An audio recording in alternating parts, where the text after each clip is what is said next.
Hello, everyone. I am Laura Gallagher. My name is David Robles.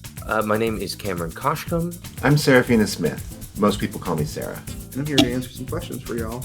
And today I am here to answer approximately exactly 21 questions. And I'm here to answer some fun questions. And I'm here to answer 21 questions.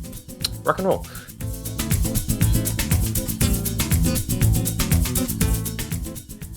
When did you start playing D&D? I started playing D&D in spring of 2018 after I got a DUI. I started playing back in early elementary school with the D&D basic set, Red Box. That would be the early 80s because I am old. What is your favorite class to play? I started playing D&D as a DM because I couldn't find any games to play in. So I dream of playing a barbarian. That is absolutely what I would love to play. I haven't gotten there yet, but I just would so love to play something that just got to beat the crap out of everyone around them. Love that. Druids, hands down. When I play, I am a mixture of just total chaos and I will kill all of your things. So I love how many hit points druids can have, and I just charge into battle, even though they're primarily spellcasters. Favorite race to play? Ooh, oh man. I really like Aasimar. I think it's the race I've played the most. I love the damage resistance. I love in the new Toshas how they get a fly speed pretty early.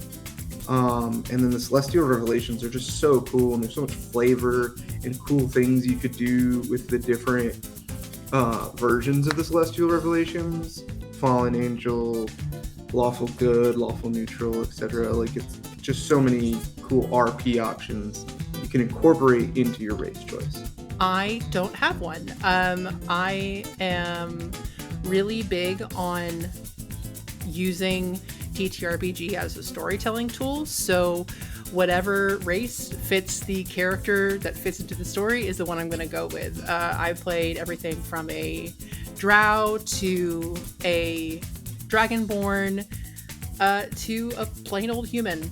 So yeah, whatever fits the story. Displacer beasts or blink dogs for a pet? Blink dogs. I'm not a big cat person, mostly because I am just a cat myself, and I get how they think. And that's all I'm going to say about that. Blink dogs. Because can you imagine trying to pet a displacer beast? You wouldn't know where to pet. How can you pet something if it's not where you're petting? Fun fact, one of my early D&D experiences was their Endless Quest books. Basically choose your own adventure books, but for D&D. And one of them, I think it was called Mountain of Mirrors, had a Blink Lynx, which is what I always wanted for a pet when I was that age. But then I'm a cat person, so that checks out. Spellcasters are marshals. I know I'm going to sound like a broken record here, but I just don't care either way. It's whatever fits whatever dramatic concept I currently have buzzing through my head. Always spellcasters. Actually, both. Why not both, right? Hexblade Warlock, Blade Singing Wizard, Paladins, love a Paladin. Rangers, been really, really getting into Rangers. Want to have a cool build I want to play soon. So yeah, I think martial spellcasters who can either buff or field control are my favorites. Heavy RP or combat supremacy? Yes. Look, combat is great spice, you know? It's a great way to add excitement, to ramp up tension, to let the players show off all their cool tricks, to provide resolution to a big conflict rather. It's great stuff. But I could still enjoy the hell out of a game with no combat, and I can't say the same about a game with no RP. So, RP forever. What is your favorite non-D&D TTRPG?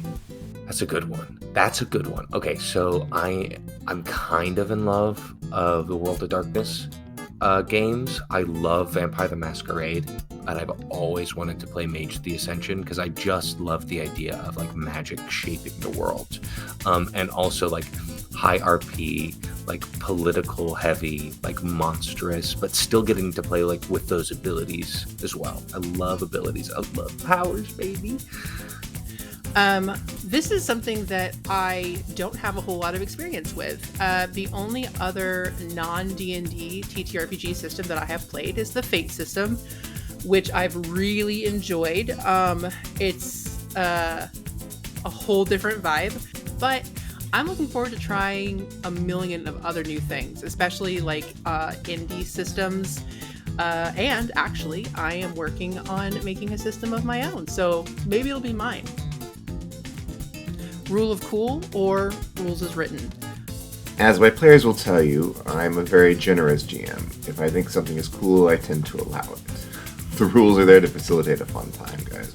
I gotta say, it really depends. If I'm the game master, if I'm the dungeon master, if I'm the DM, I tend to go with more rule of cool.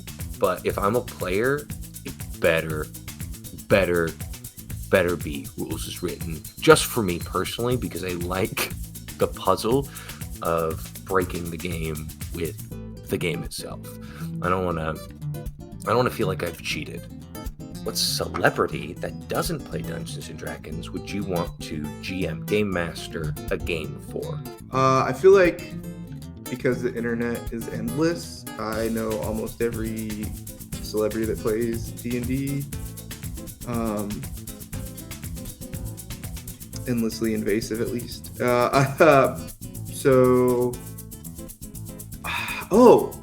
Really, not a super original answer, but Pedro Pascal would be cool. I feel like he's got a lot of range. He could be funny and dramatic and silly and cool. So I think he'd be cool. He's on my like personal good guys list. So like, I don't know who plays D&D or not, but do famous politicians count? Because I bet Alexandria Ocasio-Cortez could play a good game. I'll take that. What historical figure would you like to GM a game for? Boudica. Can you imagine the drama and the violence at that table? Hell yeah. Me. I'm living through history right now, and I would really like to DM for myself. Round out the dream table with 2 more players from the extended online TTRPG space. I gotta take Abria Agnar, of course, and I think Gina DeVivo. Yeah. My table's gonna be wild, y'all. I'm gonna need to have Lou Wilson at that table as well. He has just the swagger that it would take to like either like he and Will Shakespeare, I just feel would either leave that table making out or punching each other or both, and I'm kind of here for it. And then the 4th, I'm gonna go with Abria Iyengar because she is my goddess and I love her forever. And if I even get to like be within 5 feet of her someday, this is incriminating. I'm so sorry. This isn't weird. Sorry, Abria. You're great. I want you at a table that I can GM for you. So cool. Not creepy at all. It's all good. Who or what are your 3 biggest artistic inspirations? So I think this question is really interesting, and it's a big and broad question. And we can be inspired by anything, right? Obviously. But I really love Jean-Michel Basquiat and everything he brought to the table in terms of upsetting a medium in a way that felt new and fresh, and he never really lost his original voice when the fame came. So I've always loved his art.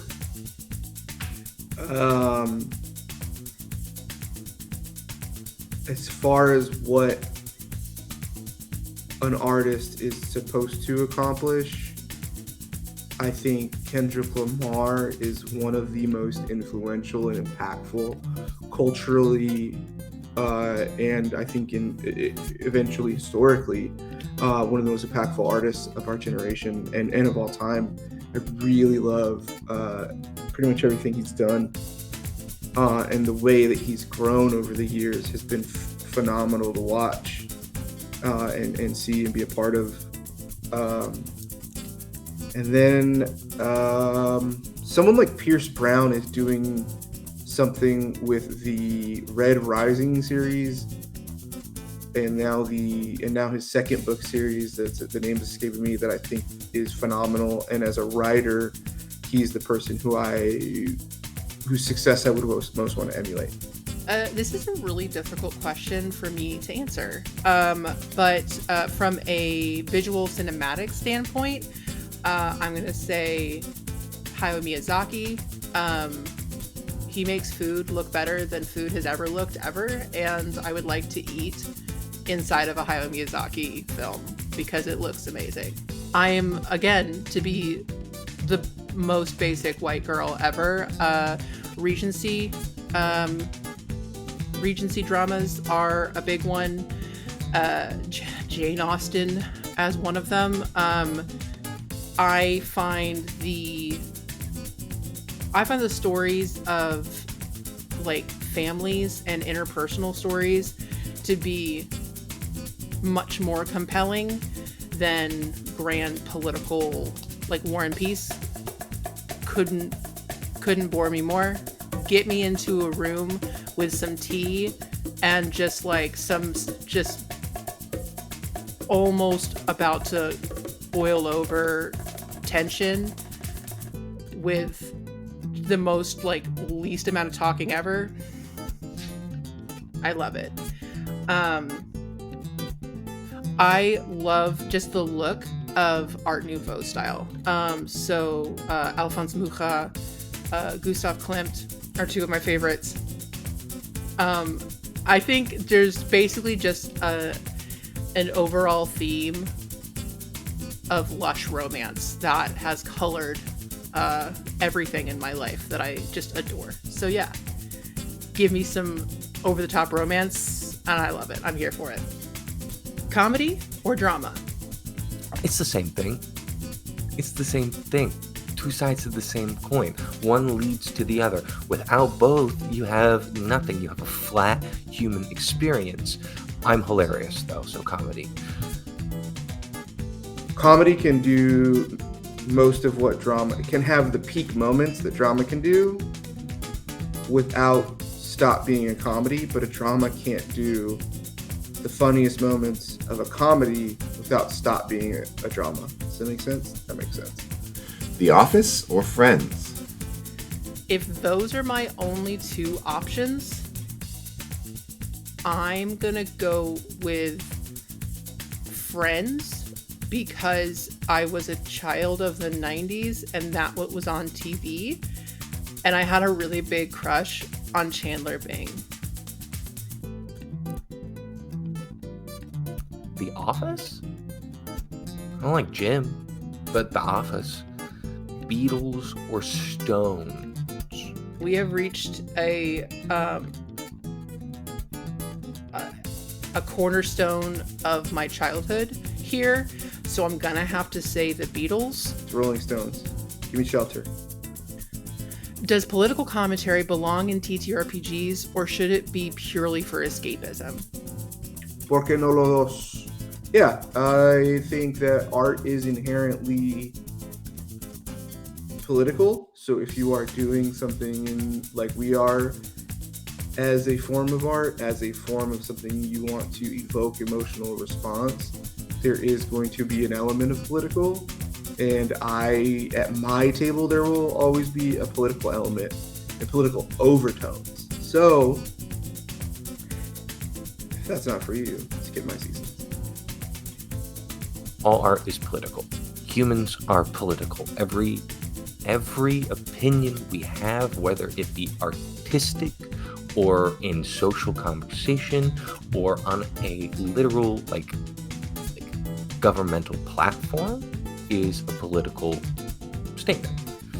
How can I share what I express and I feel without causing some stirs? Like, people aren't going to agree with me all the time, but I have something to say, and I want to reach in and affect your heart and your mind. That's political. So of course it belongs in there. In your home games, it belongs in there. I don't think politics is escapism. I don't think it is. You can get tickets to one mega tour this year, Beyonce or Taylor Swift. Beehive, all the way. Sorry, I love Taylor Swift too, but Beyonce. For me, it's going to be Taylor Swift, and let me explain my reasoning. There have been news articles about how rabid and obsessed Swifties are to get tour tickets. And I could really use the money. So give me some tickets. I will sell them. Hit me up in my DMs and I will give you my Taylor Swift tickets. And truly, truly enjoy being in the comfort and silence of my own home instead of in a packed arena full of very sweaty and loud people. Have fun. Would you rather fight one man-sized pigeon or 40 pigeon-sized men? I will take the pigeon-sized men because a man-sized pigeon would probably fuck me up. I'm not looking forward to that. 40 pigeon-sized men. Because they can't fly off with me and drop me from 100 feet. Or peck out my eyes. If they're little, tiny men that big, I kick them, they explode. We're squishy. Would you take $1 million up front, right now, no taxes, or $500 a day for the rest of your life? I am going to live forever, so $500 a day for the rest of my life. 100%. I mean, sign me up for either of those right now, 100%. I'd quit my job and just make fun content for the rest of my life either way. But if I have to pick, I think I'll go with $500 a day. Always knowing there's going to be money coming in. Yeah. The very thought of that much financial security is kind of mind-blowing for me, actually. So, what's the best piece of advice you've ever been given? I think the best bit of advice that just life has given me is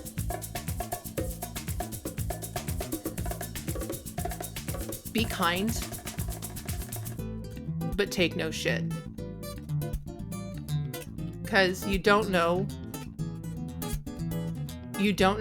what everyone else is going through around you. But also, you don't have to be a doormat. So I think that's the best lesson I've ever learned in life, and the advice that I would give, and have in fact given to others as I've moved forward in this life. I don't know. Whatever it was, I probably didn't take it. I mean, most of the success in my life comes from previous spectacular failure and the lessons that were learned thereby. I've never been good at taking life lessons from others, unfortunately, so I don't know how to answer this question. What is one thing you want viewers of Streaming Rainbow to know? We're really passionate about this. We're a really diverse group of people. So whatever you're looking for in a TTRPG space, we are probably going to have to offer at some point. So even if you maybe don't watch religiously, keep tabs, and there's probably going to be a campaign soon that'll fit to your needs. So we hope you love it. Thanks for watching. See you soon. I want you to know that I love you and I see you. And if we could live together on a little commune and have our own little private world where we could only play TTRPGs and sing lullabies and songs and eat good food and forest And forage? If you know what? We can forest too. We can plant a whole forest. I want you to know that I want to plant a forest with you. And also, we're going to bring you some pretty awesome stuff. Because these are some amazing artists, some amazing storytellers. And we're going to make you cry. We're going to make you laugh. So get on board. Rock and roll.